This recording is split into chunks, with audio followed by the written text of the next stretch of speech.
আসসালামু আলাইকুম viewers, FM কিচেনে আপনাদের স্বাগতম।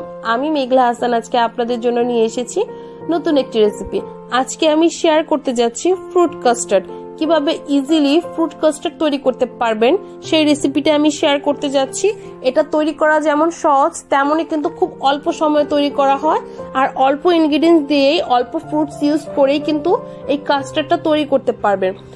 তো আমার ফুল ভিডিওটা আপনারা দেখবেন, না টেনে টেনে দেখবেন, কারণ আপনারা বুঝতে পারবেন না। যদি টেনে টেনে দেখেন তাহলে বুঝতে পারবেন না যে কিভাবে আমি কাস্টার্ডটা তৈরি করেছি।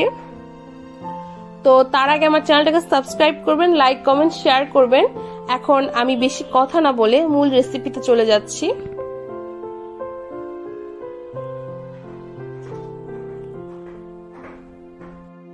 প্রথমে আমি এখানে একটা হাফ কাপ পরিমাণের দুধ নিয়েছি, আর এখানে 2 টেবিল চামচ পরিমাণে কাস্টার্ড পাউডার নিয়েছি। প্রথমে এই মিক্সচারটা তৈরি করে নিতে হবে, তাহলে গরম দুধে কিন্তু এই কাঁচা অবস্থায় যদি ইউজ করা হয় তাহলে কিন্তু অনেক লাম্পস ক্রিয়েট হবে। সো আমাকে এই মিক্সচারটা আগেই তৈরি করে নিতে হবে, ভালোভাবে মিক্স করে নিতে হবে। এখন কাস্টার্ড আর মিল্কটা এটা মিক্স করা হয়ে গিয়েছে, এখন আমি মূল কাজে যাই। তো আমি এখানে একটা পাত্রে 2 কাপ পরিমাণের লিকুইড মিল্ক ব্যবহার করেছি। আমি এখানে কাঁচা দুধ ব্যবহার করেছি। দুধটাকে প্রথমে বলক নিয়ে আসতে হবে, এটাকে একটু নেড়ে চেড়ে জাল করে নিতে হবে, ওপরে সর ফেলা যাবে না।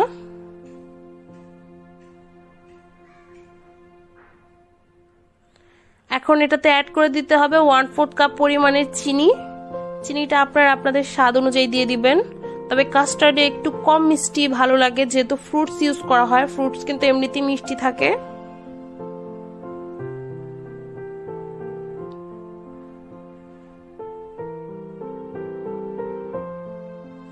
যখন এটা বলক এসে পড়বে তখন এটাকে ভালো করে নেড়ে চেড়ে নিতে হবে।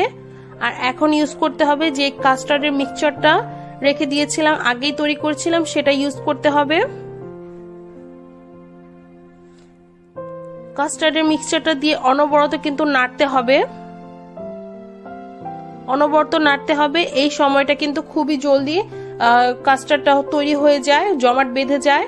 তো এটাকে নাড়াচাড়ার মাধ্যমে তৈরি করে নিতে হবে, নিচে লেগে যাওয়ার সম্ভাবনা বেশি থাকে এই টাইমটায়। যখন এটা ঘন হয়ে আসবে তখন এটাকে নামিয়ে ফেলতে হবে, এর চেয়েও বেশি ঘন করা যাবে না। আমি একটা পাত্রে সার্ভ করে নিচ্ছি, এতে করে কি খুব সহজে এটা ঠান্ডা হয়ে আসবে। এটা যখন রুম টেম্পারেচারে আসবে তখন এটাতে আমি কিছু ফ্রুটস অ্যাড করব।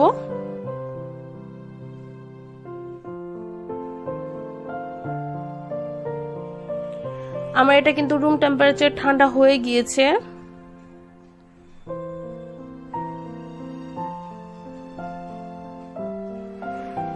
আমার এটা ঠান্ডা হয়ে গিয়েছে, এখন আমি কিছু ফ্রুট সার্ভ করব। আমি এখানে 1 কাপ পরিমাণে বেদানা নিয়েছি, 1 কাপ পরিমাণের কমলা নিয়েছি, কমলাটাকে আমি স্লাইস করে নিয়েছি, আর 1/4 কাপ পরিমাণে স্ট্রবেরি নিয়েছি। আপনারা যে কোনো ধরনের ফ্রুটস ব্যবহার করতে পারেন, যেমন আপেল, নাশপাতি, এগুলো, কলা, এগুলো ইউজ করতে পারেন, আঙ্গুর। তবে রসালো জাতীয় ফল ইউজ করা যাবে না, যেমন আনারস, তরমুজ, এগুলো ইউজ করা যাবে না। এতে করে কি কাস্টার্ডের যে টেক্সচারটা আছে এটা কিন্তু পাতলা হয়ে যাবে, ঘনটা আর থাকবে না। কাস্টার্ড কিন্তু ঘন খেতেই খুব ভালো লাগে।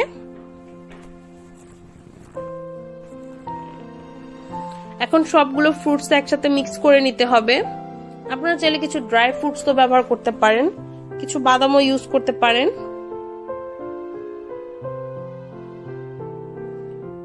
আমার এটা ভালোভাবে মিক্স করা হয়ে গিয়েছে, দেখুন। আমি এখন এটাকে সার্ভ করে নিব।